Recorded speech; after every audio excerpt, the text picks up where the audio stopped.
What's up? Welcome back to my channel. If you're new here, my name is Holly and this is my booktube channel. Today we're going to be talking my July TBR, more specifically my Summerween TBR. Summerween is a readathon that happens every summer where those of us that love Halloween get to dive into our favorite holiday a little bit earlier by reading some scary books and Halloween and fall centered books. So most of my TBR is centered around the books that I've selected to fit the prompts for that readathon. As far as the rest of my TBR, I kind of have my eye on maybe 2 or 3 others, but I've kind of decided to just wing it for the rest of the month to see how much I can get read or what I get to. I'm kind of in a weird mood reading heavy month because I'm just very indecisive this month about what I want to read. So I'm just going to kind of figure it out as I go along and go off of the books I've selected for Summerween and just hope it goes okay from there. So let's just jump right into it. The first book that I've selected to read this month is one that I'm actually almost finished with it, even though it's only July 3rd. This is kind of a short book, so I've managed to read it pretty quickly the last 2 days. And that is Jaws by Peter Benchley. This one was, oh gosh, I think it came out in the early 1970s. Y'all may be familiar with it, especially the movie by, I think Steven Spielberg actually did it. And it was quite a blockbuster hit back in the day, still is to this day. And so I thought, you know what, with Shark Week being in July, what's a better book to read than Jaws? This is one I had not gotten to and it's been sitting on my shelf for quite some time, so I was excited to get to this one. Since this is just a TBR, I won't go into my full review, even though I'm almost finished with it. On page 286 out of like 330 pages or so. I won't give a full review, but I'll just say it might be one of those few instances where the movie's better than the book. The characters are highly unlikable, like just awful, awful people. And it takes about 200 pages to even get to anything related to the hunt for the great white shark that is terrorizing this beach. There's like a couple shark attacks in the very beginning, then it's filled with all this personal drama about these characters that I just don't care about. And then 200 pages in, it kind of gets back to the shark stuff. So far, it's not going very well. But since it's short, I'm determined to finish it. And I will let y'all know my full thoughts on this at the end of the month. Okay, so now for the Summerween books that I've selected. I have the prompts here on my phone, and I will put somewhere up here on the screen the dates of the readathon. I think it starts July 7th or so, and there are 5 different prompts for this readathon. Number 1 is to read a book in the dark. Number 2 is to read a thriller. Number 3, read a book that takes place in the fall. Number 4, read a book with orange or black on the cover.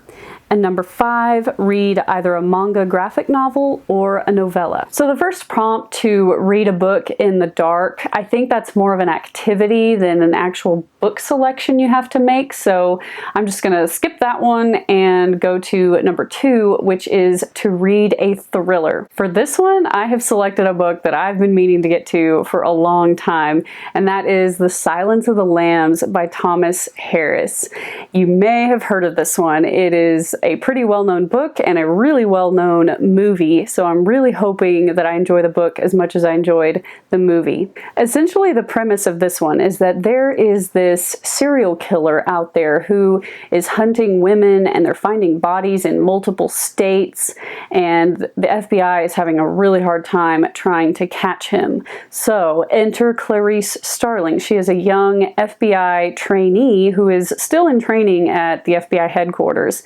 Her chief of the behavioral science unit, or behavioral something unit, summons her basically and asks her to interview Dr. Hannibal Lecter, also called Hannibal the Cannibal. He wants her to interview him at this facility where he's imprisoned for, he's criminally insane. It's like a criminally insane prison. And he wants her to interview him to gain some insight into this Buffalo Bill serial killer so they can try to figure out where he's at, what he's doing, what his next move is going to be. Because I guess if you want to get to know a criminal, you might as well ask another criminal. I guess that's how they figure out they're going to catch this guy. Now, Dr. Hannibal Lecter is a former psychiatrist, so he is no dummy. He is cunning, he is manipulative, he is creepy, and in the movie he's played by Anthony Hopkins, who played that role brilliantly. Like, could not have played that role any better. So I'm definitely going to be picturing his face when I read this book about Hannibal Lecter. I think this book is technically a psychological thriller, so it definitely fits the thriller prompt. I guess it could hit the horror genre, but in any event, I'm counting it for prompt number 2, read a thriller. For prompt number 3, read a book that takes place in the fall.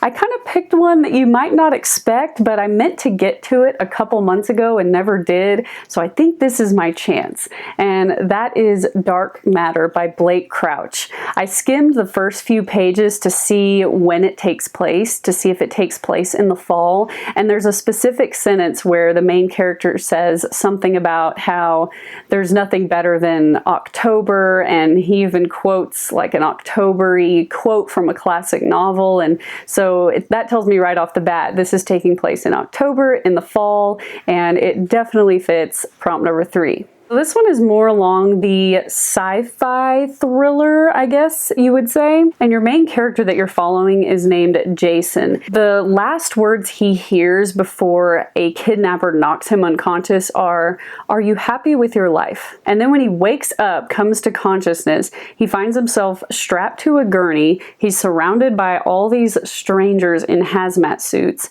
And someone that he swears he's never met says, "Welcome back, my friend."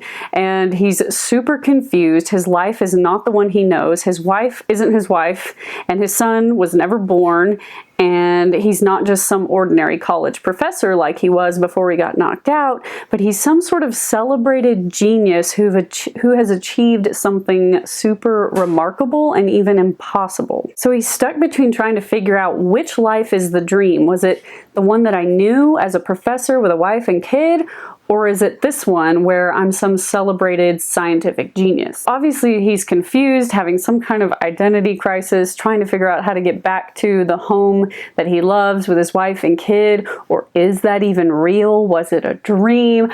I don't know. It sounds fascinating. I've heard a lot of good things about this, and I didn't get to it back in whatever month it was. I want to say it was March when I tried to get to it and didn't make it that far. So hopefully I will get to it this month during Summerween. The next prompt is read a book with orange or black on the cover. And I have 2 that I've kind of got my eye on. I'm not sure exactly which one I will want to read, but they both have black on the cover.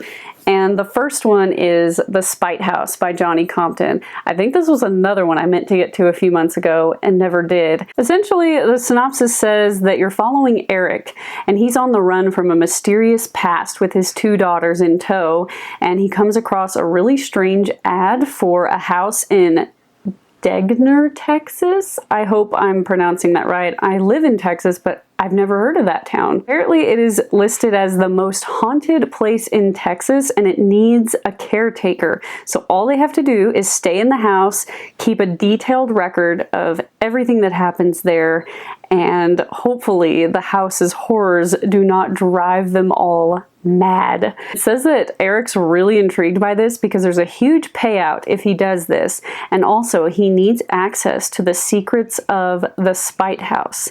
If it is indeed haunted, it might help him understand the power that clings to his family, driving them from town to town, too afraid to stop running. So it says this is like a terrifying gothic thriller about grief and death and the depths of a father's love. I think it sounds amazing. It's not very long, so it's really good for a readathon. Maybe I'll fly through it. And I love a good Texas setting, being in Texas, and I love a good haunted house. So I'm anxious to get to this one. It sounds really interesting. The next book that has black on the cover that I'm kind of thinking about reading is The Whisper Man by Alex North. this one, I can't even remember how long I've had it, but I've had it on my TBR for a while, and it's definitely along the lines of that serial killer trope that I love. So your main character is Tom, and his wife has suddenly died, so he thinks that a fresh start is just what he and his son need in order to heal from this tragic death. They move to a new town named Featherbank, but this town has a really dark past. 20 years ago, a serial killer abducted and murdered 5 residents. So his name was Frank Carter, and he was finally caught, but until he was caught, he was nicknamed the Whisper Man because the way he would lure his victims out was by whispering in their windows at night. But just as Tom and his son are getting settled into their new home, a young boy vanishes, and it's really, really similar to Frank Carter's crimes, and there's like these rumors going around that maybe he had an accomplice back in the day, and that's who's doing this. So they're trying to find this boy that's gone missing before it's too late, and all of a sudden Tom's son Jake starts acting really strangely because he's hearing a whispering outside his window. Creepy! I love it. Serial killers, creep.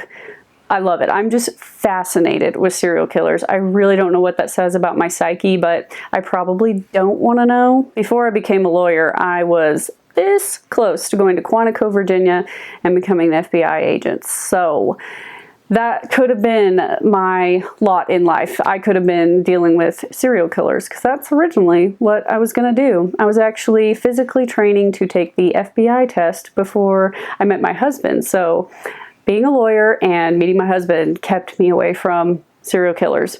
So it's probably a good thing. But enough of that tangent. There you have it. That is The Whisper Man by Alex North. And for the last prompt to read either a manga graphic novel or a novella, I chose really the only novella I think I own, and that is Conjuring the Witch by Jessica Leonard. I wanted to get to this one last month, I think, but never got around to it. This is a really short novel. I don't even know if it counts as a novella because it's like 170 pages, and I think novellas are typically like 100 pages, but it's pretty close, and I think it's in technically the indie horror genre. I bought it from the store called Ghoulish Books, which is down in San Antonio, Texas. They have a website where you can order books as well, so make sure to check them out. The back of the book says that there are witches in the woods, and that those are the words the Reverend repeats to his parishioners every single week. Steve and Nicole Warby think that it's just a metaphor, but one day Nicole takes a walk into those same woods and comes out completely changed. Something came out of the woods with her, and the simple small town life that they've always known is forever altered when they discover the dark secrets buried deep and those intent on keeping them there. Steve is fearing for his wife's sanity and his own comfortable status within the church. He's unsure if he wants to help or to completely ignore the problems. The Reverend believes that there are witches in the woods, and he thinks Nicole is only the most recent. Conjuring the Witch is a dark, haunted story about what those in power are willing to do to stay in power and the sins we convince ourselves are forgivable. So, sounds creepy, kind of similar to The Whisper Man, where they're in this small town and creepy things start happening, but maybe not so similar because it has something to do with witches and the paranormal, so we'll definitely see where this one goes. It should be a quick read, very short, and I'm anxious to get into more indie horror in general. And lastly, the other book that I really want to get to this month is Finders Keepers by Stephen King. I've mentioned this multiple times, but if you're new to my channel, I'm trying to read the Bill Hodges trilogy by Stephen King before September, when the book Holly comes out by Stephen King. And I know that there's like 2 others other than the Bill Hodges trilogy that I should read, and I'm going to try my best to get to those, but my main goal is to read the Bill Hodges trilogy. And I have already read the first book, Mr. Mercedes, and I absolutely loved it. So I'm hoping to get to Finders Keepers really soon. I just don't own it, so I'm either going to check it out from the library, or maybe I'll try to convince a family member to buy it for me as a birthday present. My birthday is in the month of July, so hopefully I get lots of good books. That's always a welcome present, and if not, I will check it out from the library and try to get it read this month as well. There seems to be a really heavy serial killer theme with all of my books this month. We've got Silence of the Lambs, The Whisper Man, Finders Keepers, just a lot of serial killer books this month, which makes sense. It's my birthday month and those are some of my favorite tropes. So hopefully it's a great reading month, and I hope you all have a great reading month ahead of you as well. Let me know what is on your July TBR, and let me know if you're participating in Summerween. I think it's going to be a lot of fun. So until then, I will see y'all in the next video. Bye y'all.